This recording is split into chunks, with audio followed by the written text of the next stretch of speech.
Tanggol, maraming salamat ha. Niligtas mo yung mga apo ko. Hindi na punta. Wala ko yung may... Tanaw tanggol. Ginawa ko lang naman yun. Badang kaya po. Hindi ako papayag na Mais, may mangyari ganun. sa mga kay Bubbles. Oh, may mga bagong mukha dito ah. Atay. Sino nga to? Ako po si Dante. Marcelo po. Marcelo Macaraig.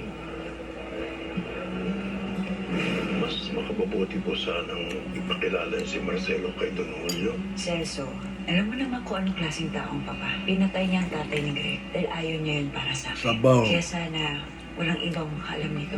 Ikaw lang ang pinagkakatiwalaan ko. Makakaasa kay ma'am wala akong pagsasabihan. Wala na kasi akong naisip na pagdadalhan kay Samante. Ikaw na muna magpalaki sa ano.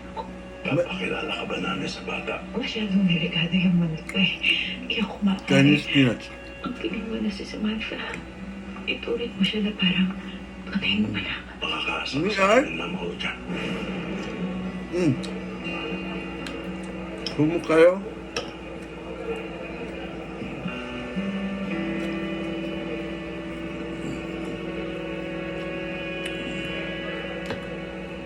O sige na, magpapahinga na ako. Bata baboy.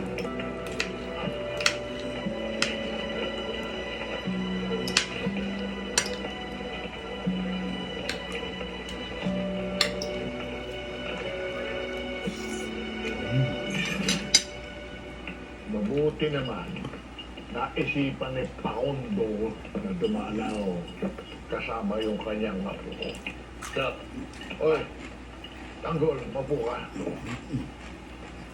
Atay. Makipagkasundo ka Atay, manok. sa apo ni Paundo ha, kay Pablo. Siya naman ang nauna eh. Pero sige, Lo. Subukan ko. Very good. Nasaan nga po pala si Tita Olga? Oo nga. Saan na mo, Olga na yan? Kailangan na naman yata. Sabi na pa